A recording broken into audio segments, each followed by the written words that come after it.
Hi there, my name is Ken Smith, and if you've just found me through an internet search, I have an outdoor channel that there's way over 300 videos posted on.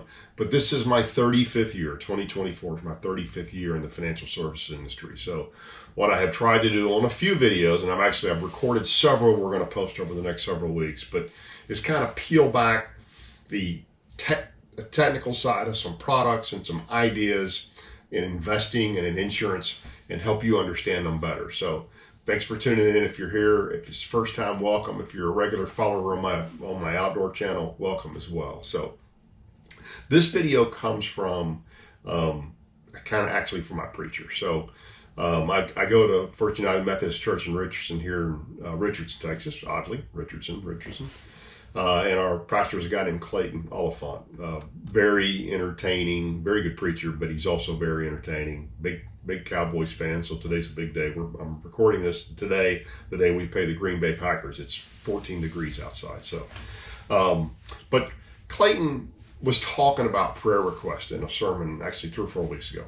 And one of the things he said he has a lot of people come to him for counseling for is they're concerned about running out of money.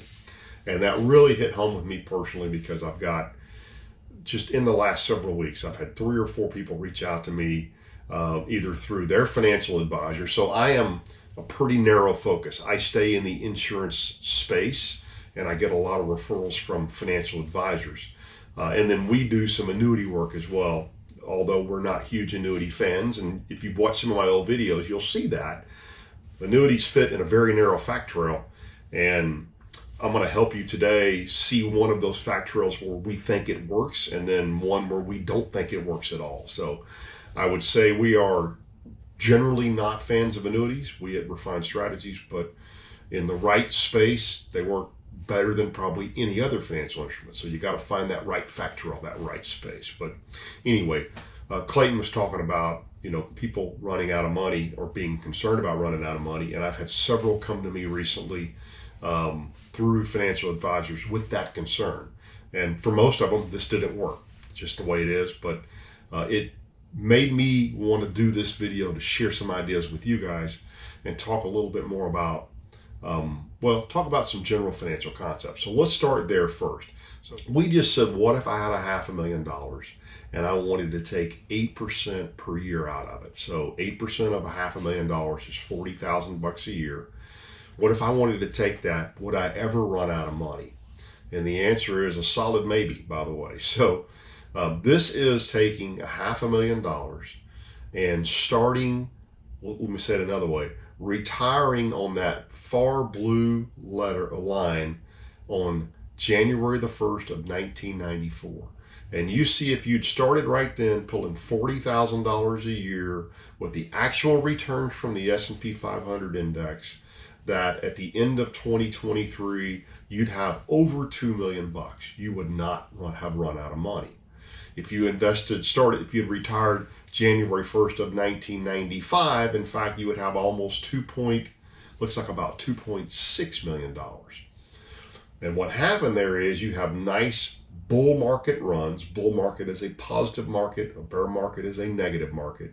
You had nice bull market runs immediately. And actually, let's go to the next slide. It'll be even easier to see this. You see, you have nice up markets immediately after you retire. The problem is, what if you retired right at the beginning of a bear market? And that is the green line there. That would be 1999. 1, 2, 3, 4, 5, the 6th line from the left.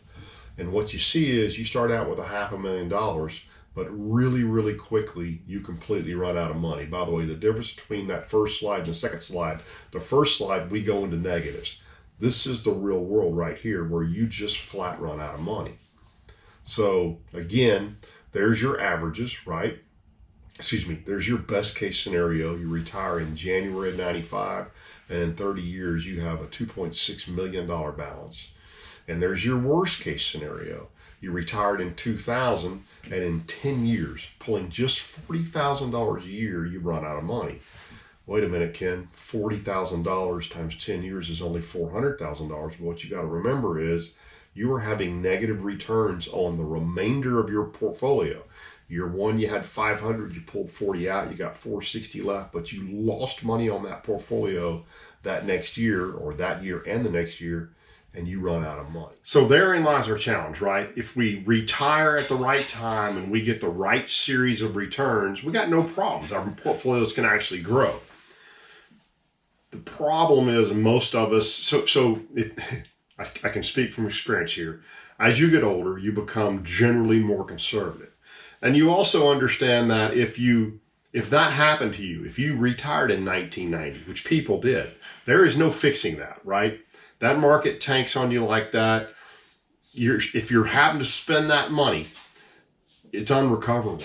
So that's what leads people to us. And that's what leads people in this specific factorial to say, okay, maybe not with all of my money, but with some portion of my money, I want to know I have X amount of income, whatever that amount of income is. And that's where we're able to come in and help out. And I'll talk a lot more about this in a future video, but right now there is an annuity, and I'm recording this on January the 14th of 2024. There is an annuity in the marketplace right now that a 65-year-old man could dump their money into $500,000, and they would have a guaranteed $40,000 a year income for the remainder of their life. They could not outlive that stream of income. It's a whole different conversation, and we'll talk a lot more about products in the future.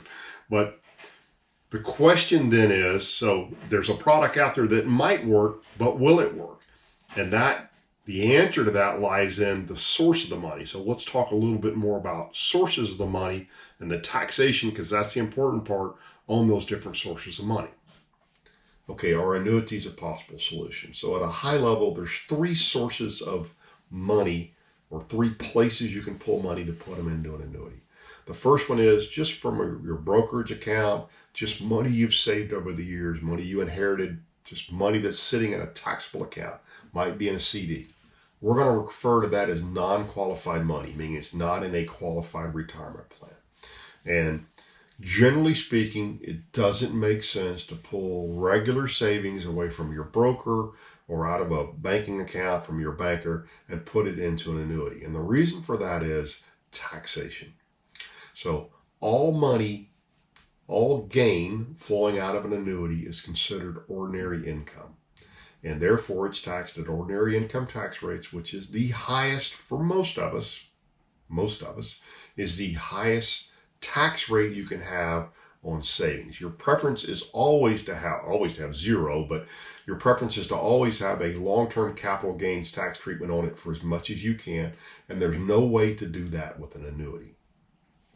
So if your source of money is from a non-qualified source, let's just say you pull it out of your brokerage account.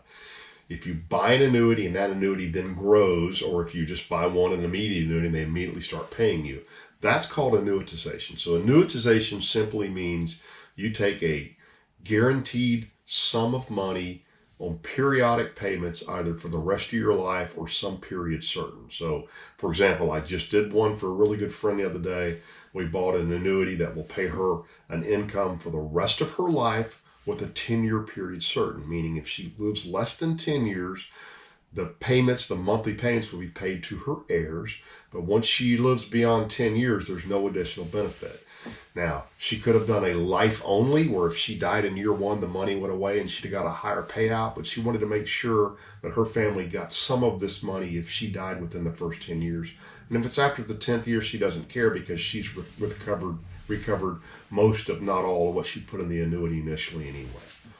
When you annuitize an annuity, you're allowed something called an exclusion ratio. And all that means is, let's say you have $1,000 a month flowing out of the annuity. Some portion of that $1,000 is going to be considered return of capital, return of premium, or recovery of basis, if you will, is what it really is, and therefore not taxable. Some of it will be gain and therefore taxable in ordinary income tax rates. For non-qualified money, that's the best way to pull money out of an annuity, because it allows some portion of it until you recover the entire basis to be tax-free, because you're recovering basis you don't owe taxes on something other than gain. The other 2 ways you can pull the money out is you can just surrender it and say, give me all my money back. And if that's the case, if you had a $500,000 basis and you had a $700,000 account balance, $500,000 would be return of basis, no taxes due. Taxes would be due, ordinary income taxes would be due in that 1 year on the full other $200,000 gain. The third way you can do it is you can take periodic withdrawals. Now, most people like withdrawals because you can alter them. With annuitization, once they set that monthly payment, you can't go up, you can't go down. With a withdrawal, you can say, I need $500 this month. I don't need anything the next month. I need $1,800 the following month. For most of them, there are some options where you can't do that. We could discuss those. If you take withdrawals, it gets accounting treatment of something called LIFO, last in, first out, worst case scenario for taking money out of an annuity. What it means is all the money up front, the last in, the gain, is the first out. So everything you pull out is gain until you've pulled all the gain out of the policy, meaning everything you pull out monthly, annually is taxable until you get back to your basis originally. Okay? So for non-qualified money, in our opinion, annuities are really almost never a good option for you. I mentioned there were 3 sources. We talked about non-qualified money. What about money sitting in an IRA? Well, money sitting in an IRA, you've never paid taxes on. So it actually makes a lot of sense here, because no matter how the money flows out of the annuity, you're paying ordinary income tax on it anyway. All the money you've built up inside your 401k plan that may still be sitting there that you rolled into an IRA, that's all you owe ordinary income tax. You owe ordinary income taxes on all that money anyway. So a lot of times that actually makes sense to use some portion of your IRA money to have a guaranteed income for life. Now, I will tell you, you can't do this with all your money. Insurance carriers, they have something called suitability. They really frown on you trying to take more than 40 or 50% of everything you have and pulling it out or putting it into an annuity. And then the last place really to us makes a ton of sense, and that is if you have done a Roth conversion, or if you have money sitting in a Roth 401k, if you will, or a Roth that you can roll into a Roth IRA. This makes a ton of sense, because now we don't care about the taxation on the annuity, because if the Roth account buys the annuity, everything flows out is income tax free anyway. So now this starts really making sense. And the reason we're talking about this with so many clients right now is, as of January 2024, interest rates are as high as they have been, frankly, since I've been an adult. There were some rates in the early 80s that were higher than this, but I was right out of college in the early 80s, or in college in the early 80s. So I'm going to post an example probably later this week or early next week of a product right now. And it's a really interesting product. It's a product that's designed, I would say, for somebody from their late 40s into their late 50s, even into their 60s, if you're still, say, 5 years or more from retirement. And what the product does is it's got a lot of bells and whistles, but what I'm attracted to as a consumer personally is it has an 8% guarantee for the period I want to accumulate money between now and when I want to start withdrawing that money. The product is not for everybody. It doesn't work if you're going to surrender it. It does not work if you're going to annuitize it. It could have higher values. I don't care about possible higher values. I'm interested in an 8% guaranteed return. So again, it's a narrow factor, all right? It doesn't work for everybody. There's some other products that I'm actually also interested in and we'll talk about in the future. But I think this is worth investigating, especially in light of the current interest rate market. And don't forget the tax trap video I did probably a year ago. I put a link to it right there. If you have money sitting in an annuity and you're sitting there thinking, crap, I've got that gain locked up. I put some money in there and it's grown, but now I've got that tax trap sitting there. I'm about to pay ordinary income tax on a bunch of gain. Under the Pension Protection Act of 2006, if you can move that money to another form of annuity, and if you then use that money to pay for long-term care for yourself or your spouse, you can avoid paying taxes on it, or at least on that part of it. So a lot of things to talk about. I'd love to talk to you. If you have questions, ksmith@refinedstrategies.com, or as always, my regular Ken Smith Fishing email address, both of which are in the link down there below, or my Refined Strategies email address is right there at the bottom of the channel, or right there at the bottom of the page, excuse me. So thank you for tuning in. Ooh, I got a frog in my throat. Thank you for tuning in. Hope you enjoyed this and or learned something. And I got more interesting stuff to come, including some stuff about, is all term insurance created equal? And the answer is absolutely not. So stay tuned for that as well. And hopefully we'll get y'all some more good content, and hopefully go fishing again pretty soon as well. So as always, thanks for tuning in, and we'll see y'all again real soon.